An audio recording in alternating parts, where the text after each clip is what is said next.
नमस्कार साथियों, मैं विवेक आप लोगों का स्वागत करता हूं साहित्य गुरु यूट्यूब चैनल पे। और जैसा कि आपने थंबनेल देखा होगा कि हम लोग हिंदी साहित्य के इतिहास को देख रहे हैं, उसके महत्वपूर्ण तथ्यों को देख रहे हैं जो कि UGC net, TGT, PGT, D triple SB सभी एग्ज़ाम्स के लिए मोस्ट इम्पॉर्टेंट है। तो देखिए, अगर आपने इससे पहले इतिहास पार्ट 1 को नहीं देखा है तो उसको ज़रूर देख लीजिएगा, क्योंकि जब तक आप पार्ट 1 को नहीं देखेंगे पार्ट 2 को समझना थोड़ा डिफिकल्ट होगा। तो देखिए, आज हम पार्ट 2 में उन तमाम महत्वपूर्ण तथ्यों को देखेंगे जो कि प्रश्न मतलब इनसे ही मतलब इतने इम्पोर्टेंट प्रश्न बनाए जाते हैं। यूजीसी नेट, टीजीटी, पीजीटी हर जगह आपको इससे प्रश्न देखने को मिलेंगे। और मैंने आपसे पहले भी कहा था कि अगर आपने हिंदी साहित्य के इतिहास को नहीं पढ़ा है, केवल आप ये 2 पार्ट्स की जो वीडियोज़ हैं उनको देख लेते हैं तो आपका जो काम है इसी से हो जाएगा। तो चलिए आइए, हमने जहाँ से छोड़ा था वहाँ से शुरू करते हैं और चीज़ों को देखना प्रारंभ करते हैं। देखिए, हिंदी में इतिहास लेखन की परंपरा, आप देखिए इस पे बात करेंगे कि हिंदी में जो इतिहास लेखन की परंपरा है उसकी शुरुआत कहाँ से हुई और कौन सी किताब पहले लिखी गई और किस रचनाकार के द्वारा लिखी गई। देखिए, इतिहास लेखन में प्रथम स्थान गारसादा तासी का है। गारसादा तासी एक फ्रेंच विद्वान थे और इनके द्वारा पहली बार फ्रेंच भाषा में हिंदी का पहला इतिहास ग्रंथ लिखा गया, जिसका नाम था इस्तवार दला लितरेत्युर एंदुई हिंदुस्तानी। तो देखिए क्या है, हिंदी में इतिहास लेखन की परंपरा की शुरुआत गारसादा तासी फ्रेंच विद्वान से हुई है। रचना का नाम है इनका इस्तवार दला लितरेत्युर एंदुई हिंदुस्तानी। इस रचना का प्रकाशन 2 भागों में किया गया है और ये रचना 2 संस्करणों में प्रकाशित हुआ था। पहले संस्करण के 2 भाग हैं। इसमें पहले का प्रकाशन 1839 ईस्वी में और दूसरे का जो प्रकाशन है 1847 ईस्वी में। तो देखिए, यहाँ पे आपको जितने भी पॉइंट्स देखने को मिल रहे हैं सभी के सभी याद करने वाले पॉइंट हैं, क्योंकि इनसे प्रश्न आपको सीधे एग्जाम में देखने को मिलेंगे। नहीं विश्वास है तो आप प्रीवियस क्वेश्चन पेपर को उठाइएगा, कितने सारे क्वेश्चन जो है यहीं से बने हैं। और देखिए क्या है, अगर हम बात करें दूसरे संस्करण में, तो दूसरे संस्करण में 3 भाग है। पहले में 2 भाग थे, दूसरे में 3 भाग है। पहला 2 भाग का प्रकाशन 1870 ईस्वी में हुआ और तीसरे भाग का प्रकाशन जो है 1871 ईस्वी में हुआ। इसका प्रकाशन द ओरिएंटल ट्रांसलेटर कमेटी और आयरलैंड संस्था ने इसका प्रकाशन किया था। तो ये भी कभी कभी पूछ लिया जाता है, वैसे सामान्य तौर पे यह नहीं पूछा जाता है, लेकिन आपको पता होना चाहिए कि the oriental translation committee Ireland संस्था ने इस पुस्तक का जो है प्रकाशन करवाया था। विशेष तथ्य देखिए, यह फ्रेंच भाषा में लिखा गया। ये आपको पता होना चाहिए कि हिंदी भाषा का जो इतिहास है पहली बार फ्रेंच भाषा में लिखा गया और इसमें कुल 738 रचनाकारों को स्थान दिया गया है। यह भी बहुत ही ज़्यादा इम्पोर्टेंट पॉइंट है। इसमें हिंदी के रचनाकारों की संख्या केवल कितनी है? 72 है। बाकी जो रचनाएं हैं वो सारी सारी उर्दू की रचनाएं हैं, मतलब फारसी की रचनाएं हमें देखने को मिलती है। इस रचना के कुल 24 अध्याय हैं। यह वर्णानुक्रम पद्धति में रचित है। तो वर्णानुक्रम पद्धति में लिखा गया है, इसके बारे में आपको मैंने पहले की वीडियो में बता रखा है। इसमें काल विभाजन का कोई प्रयास नहीं किया गया है। जैसे हम हिंदी साहित्य को इतिहास को पढ़ते हैं 3 कालखंडों में, आदिकाल, भक्तिकाल, रीतिकाल, तो इसमें हमें ये प्रयास देखने को नहीं मिलता है। मतलब ये जो चीज़ें हैं काल विभाजन, ये चीज़ें हमें इसमें देखने को नहीं मिलता है। इसमें प्रथम कवि के बारे में कोई विचार नहीं किया गया है। इस ग्रंथ में प्रथम कवि अंगद और अंतिम कवि हेमंत है। तो यह भी पूछा जाता है कि गारसादा तासी की जो किताब है उसके अनुसार जो है प्रथम कवि किसको माना जाता है? तो अंगद को माना जाता है और अंतिम जो है हेमंत को माना जाता है। मौलवी करीमुद्दीन ने प्रथम 2 भागों का क्रमशः तबकासुरा और तजकीरा ई शुअरा ई हिंदी से 1848 ईस्वी में फारसी में अनुवाद किया इसी रचना का। तो देखिए, ये मतलब कम पूछा जाता है, फिर भी आप जान लीजिए। और तबकासुरा और तजकिरा ई शुअरा ई हिंदी मौलवी करीमुद्दीन के द्वारा अनुदित ग्रंथ में रचनाकारों की संख्या 1004 थी। इसमें हिंदी के रचनाकारों की संख्या 60 सीमित थी, है ना। वहीं देखिए 1953 ईस्वी में डॉक्टर लक्ष्मी सागर वार्ष्णेय ने गारसा द ताशी के इतिहास ग्रंथ का हिंदुई साहित्य का इतिहास नाम से हिंदी में अनुवाद किया। इसमें कुल रचनाकारों की संख्या 358 थी, जिसमें हिंदी के रचनाकारों की संख्या कितनी थी? 220 हमें देखने को मिलती है। तो देखिए हिंदी में सबसे पहले बार जो है लक्ष्मी सागर वार्ष्णेय के द्वारा 1953 ईस्वी में हमें इसका अनुवाद ग्रंथ देखने को मिलता है, वह भी किस नाम से? हिंदुई साहित्य का इतिहास के नाम से। और कितने रचनाकार इसमें हिंदी के हैं? 220। हिंदी के इतिहास लेखन में दूसरा स्थान ठाकुर शिव सिंह सैंगल का है। तो शिव सिंह सैंगल का जो शिव सिंह सरोज है बहुत ही ज़्यादा महत्वपूर्ण रचना है, और इसका जो प्रकाशन वर्ष है ना 1883 ईस्वी हमें देखने को मिलता है। फिर इसका संशोधित वर्जन आया, मतलब इसको संशोधित करके फिर से पुनः प्रकाशित किया गया, और उसका प्रकाशन जो है 1888 ईस्वी में हमें देखने को मिलता है। और देखिए क्या है, प्रकाशन की जो संस्था है ना शिव सिंह सरोज को जिसने प्रकाशन किया, नवल किशोर प्रेस लखनऊ से प्रकाशित हुआ है।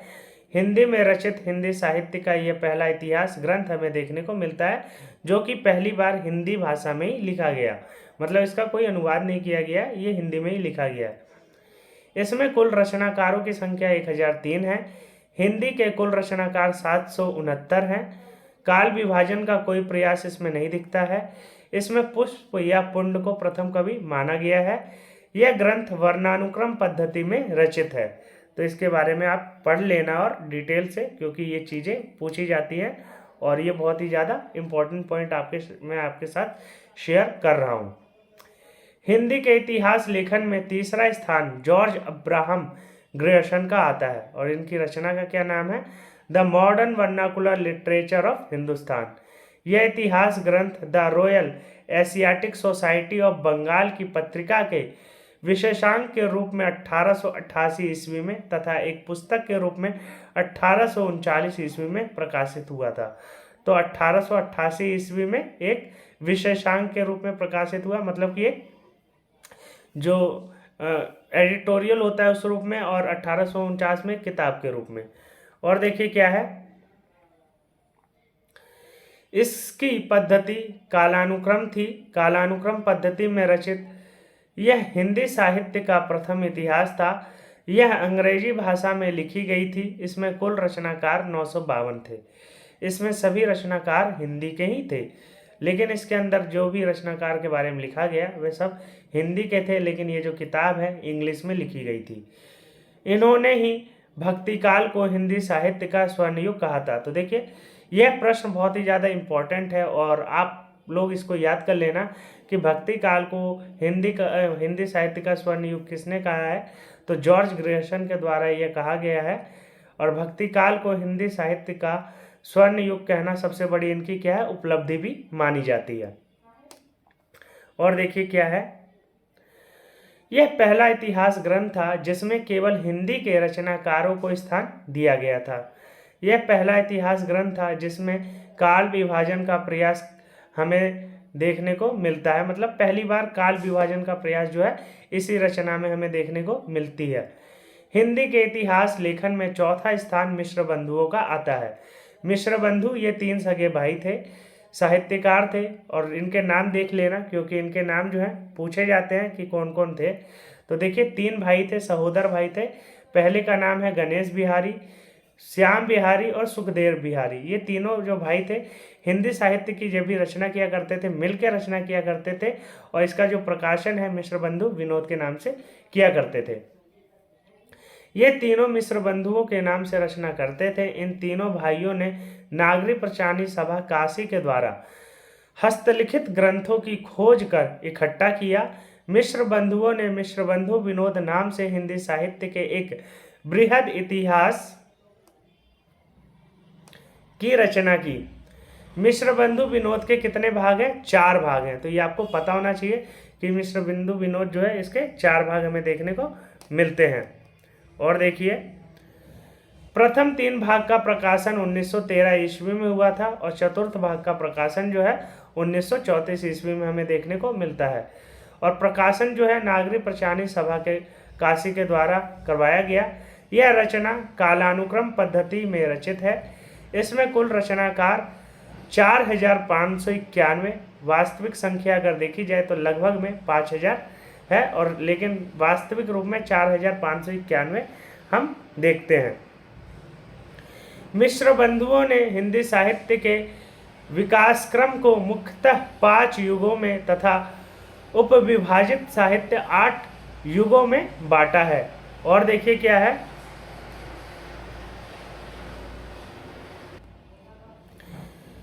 इन्होंने आदिकाल को आरंभिक काल के नाम से संबोधित किया है और पुष्प या पुंड को इन्होंने भी पहला कवि माना है। रचनाकारों को इन्होंने मुख्यतः 3 श्रेणियों में बांटा है, मतलब कि जो सबसे अच्छा रचनाकार है, उसके बाद जो थोड़े बीच के हैं और जो थोड़े निम्न श्रेणी के हैं। तो ये जो प्रयास है सबसे पहले मिश्र बंधुओं के द्वारा हमें देखने को मिलता है कि मतलब कवियों और रचनाकारों का भी इन्होंने विभाजन किया है।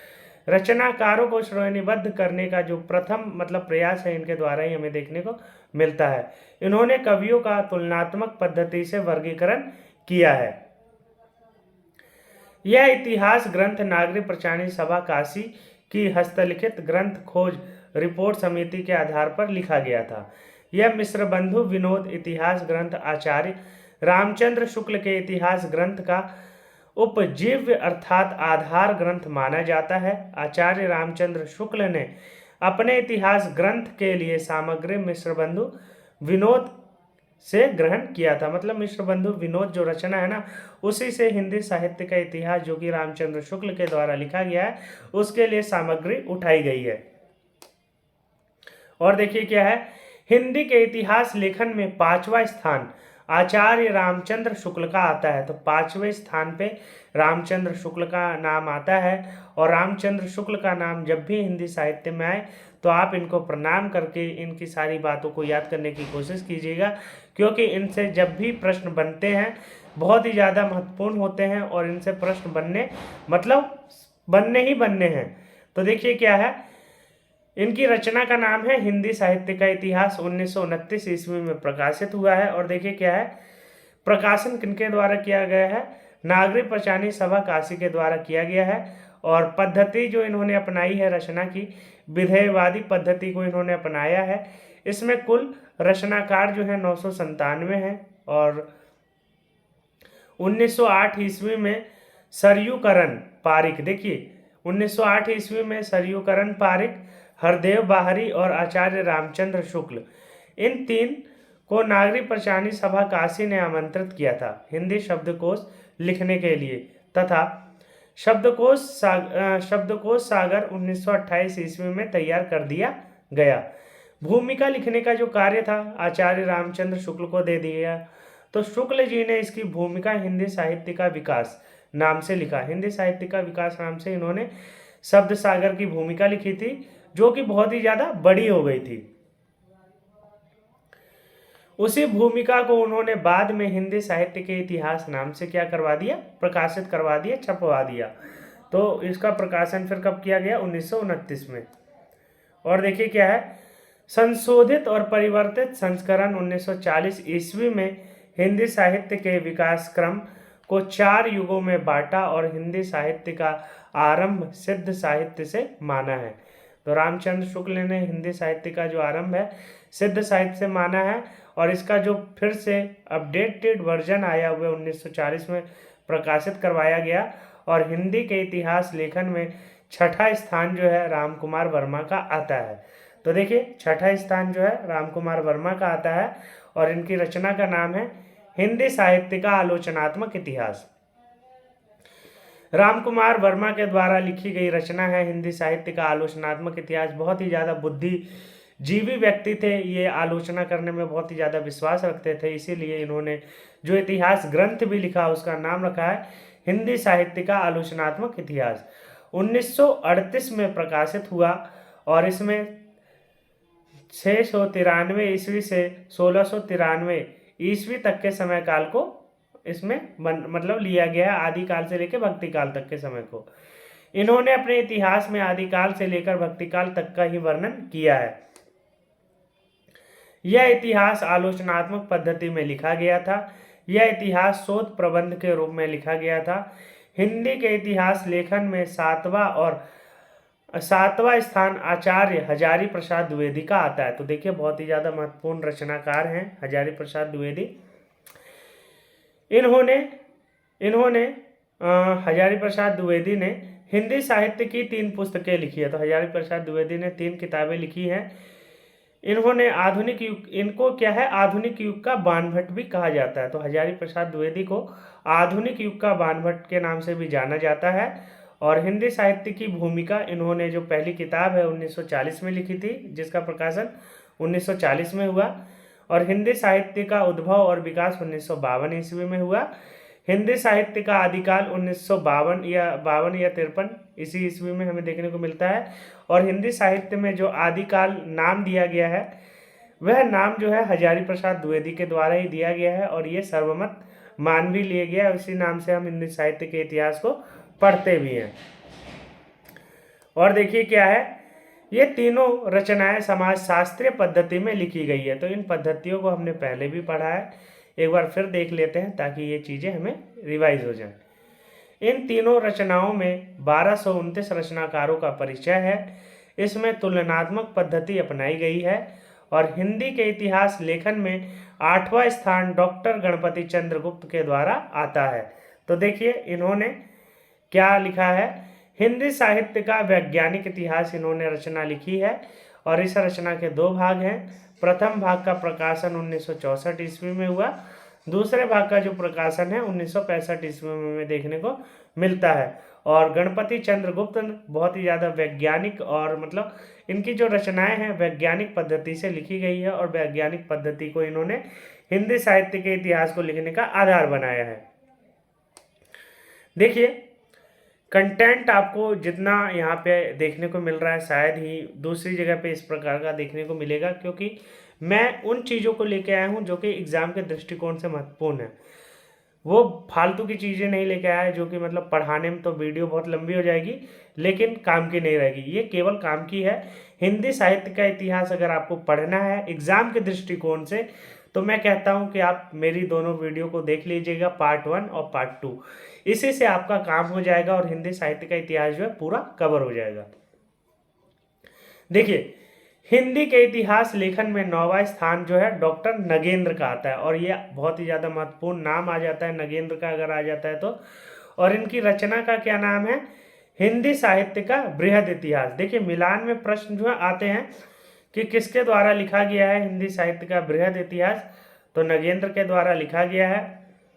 और इसमें टोटल 10 खंड है। प्रकाशन जो है इसका 1973 में हमें देखने को मिलता है। और हिंदी साहित्य के इतिहास लेखन में 10वां स्थान नागरी पंचायती सभा काशी का आता है। सॉरी 9वां स्थान तो इनका आता है मतलब नगेंद्र का, और 10वां स्थान जो है हिंदी साहित्य के इतिहास लेखन में 10वां स्थान जो है नागरी पंचायती सभा काशी का आता है। और नागरी पंचायती सभा काशी ने हिंदी साहित्य के संपूर्ण इतिहास को 18 खंडों में प्रकाशित करने की योजना बनाई थी, किंतु संपूर्ण इतिहास जो है 16 खंडों में ही प्रकाशित हो गया। मतलब पूरा जो इतिहास है 16 खंडों में ही प्रकाशित हो गया। तो यह भी पूछा जाता है कि नागरी पंचायती सभा ने हिंदी साहित्य के इतिहास को कितने खंडों में प्रकाशित किया है, कितने खंडों में प्रकाशित करने की योजना बनाई थी। तो ये प्रश्न जो है पूछा जाता है। और देखिए क्या है, प्रथम खंड में इन्होंने क्या बात की है, हिंदी साहित्य की पीठिका है इनका प्रथम खंड, और इसके संपादक जो थे राजबली पांडे थे। और 16वां खंड जो था हिंदी का लोक साहित्य, इसके संपादक जो थे राहुल सांकृत्यायन थे। तो देखिए प्रथम खंड के जो संपादक हैं वे राजबली पांडे हैं, और जो 16वां खंड है उसके संपादक जो है राहुल सांकृत्यायन है। तो दोनों ही बहुत ही ज़्यादा, राहुल सांकृत्यायन तो एक बहुत ही बड़े नाम हो जाते हैं हिंदी साहित्य में। तो ये आपको पता होना चाहिए कि नागरी पंचायती सभा के द्वारा जो रचना हिंदी साहित्य का इतिहास प्रकाशित की गई है उसके 16वें खंड के जो प्रकाशक या संपादक जो हैं राहुल सांकृत्यायन है। चलिए इसमें आप हिंदी साहित्य से संबंधित कुछ महत्वपूर्ण रचनाओं को भी देख लीजिए, क्योंकि यह भी प्रश्न इनसे बनते हैं। देखिए, भाषा काव्य संग्रह जो है 1873 ईस्वी की रचना है, महेश दत्त शुक्ल की रचना है। हिंदी गोविंद रत्नमाला जो है डॉक्टर श्याम सुंदर दास की रचना है, और इसके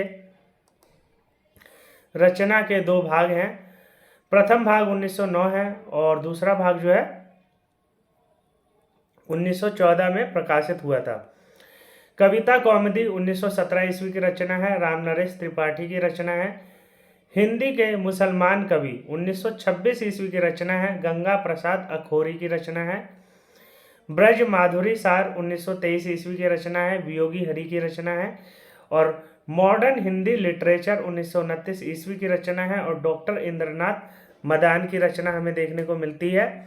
और देखिए, खड़ी बोली हिंदी साहित्य का इतिहास 1914 ईस्वी जो है ब्रजरत्न दास की रचना है। और हिंदी साहित्य 20वीं शताब्दी 1950 ईस्वी आचार्य नंदुलारे वाजपेयी की रचना है। हिंदी का गद्य साहित्य 1955 ईस्वी रामचंद्र तिवारी की रचना है। हिंदी साहित्य का दूसरा इतिहास 1996 ईस्वी डॉक्टर बच्चन सिंह की रचना है। और ये बहुत ही ज़्यादा इम्पोर्टेंट रचना है बच्चन सिंह की, कि हिंदी साहित्य का दूसरा इतिहास किसने लिखा और कब लिखा। तो ये जो प्रश्न है मिलान में हमें देखने को मिलता है, तो आप इसको याद करने की कोशिश कीजिएगा। और देखिए क्या है, हिंदी साहित्य और संवेदना का विकास 1986 ईस्वी की रचना है, और डॉक्टर रामस्वरूप चतुर्वेदी की रचना हमें देखने को मिलती है। हिंदी साहित्य युग एवं प्रवृत्तियां शिव कुमार शर्मा की रचना है। हिंदी साहित्य का आधा इतिहास सुमन राजे की रचना है। और राजस्थानी साहित्य की रूपरेखा 1939 ईस्वी में डॉक्टर मोतीलाल मेनारिया की रचना है। आधुनिक हिंदी साहित्य 1925 ईस्वी की रचना है, और डॉक्टर कृष्णलाल जो है इसके रचनाकार हैं। वही देखिए, सुकवि सरोज 1927 ईस्वी की रचना है, और गौरी शंकर द्विवेदी इसके रचनाकार हैं। हिंदी भाषा और उसके साहित्य का विकास 1930 ईस्वी में अयोध्या सिंह हरियोत की रचना हमें देखने को मिलती है। तो देखिए, जितने भी हिंदी साहित्य के इतिहास से संबंधित महत्वपूर्ण तथ्य थे, मैंने आपके साथ सभी तथ्यों को शेयर कर दिया। मैं आपको फिर से कहता हूं कि अगर आपने हिंदी साहित्य के इतिहास को नहीं पढ़ा है और एग्ज़ाम जो है बहुत पास आ चुका है, तो आप मेरे केवल इन 2 वीडियोस को देख लीजिए। आपका जो हिंदी साहित्य का इतिहास है यूनिट 2 उसका काम हो जाएगा, और जितने भी प्रश्न इससे बनने लायक हैं वे आपको सारे यहीं पे देखने को मिल जाएंगे। और इसकी पीडीएफ जो है मेरे टेलीग्राम शेयर कर दी है, तो आप वहाँ पे जा सकते हैं। तो आप लोग अपना सपोर्ट साहित्य गुरु चैनल के साथ दिखाइए, और चैनल को सब्सक्राइब कर लीजिए, अपने दोस्तों के साथ शेयर कीजिए, और कमेंट और लाइक ज़रूर कीजिए, ताकि मुझे पता लगे कि मैं कहाँ गलती कर रहा हूँ और किन चीज़ों को सुधारने की ज़रूरत है। और आपको किस चीज़ पर कंटेंट चाहिए आप बताइए मुझे, ताकि मैं उन टॉपिक्स को कवर करूं और आपके लिए बेनिफिशियल हो। और आप लोग टेलीग्राम को ज़रूर ज्वाइन कीजिए, क्योंकि वहाँ पे मैंने बहुत सारा कंटेंट प्रोवाइड किया है, और वो कंटेंट अगर आप देख लेते हैं तो आपको दूसरे प्लेटफॉर्म पे जाने की ज़रूरत नहीं पड़ेगी। देखिए, साहित्य गुरु चैनल को सब्सक्राइब कर लीजिए, और जो भी हो सके आप अपना सपोर्ट ज़रूर दिखाइए और हिंदी साहित्य को प्रमोट कीजिए। तो अगर आप हिंदी साहित्य से ही संबंधित किसी भी एग्ज़ाम की तैयारी कर रहे हैं तो मेरे साथ बने रहिए और अपना सपोर्ट बनाए रखिए। धन्यवाद।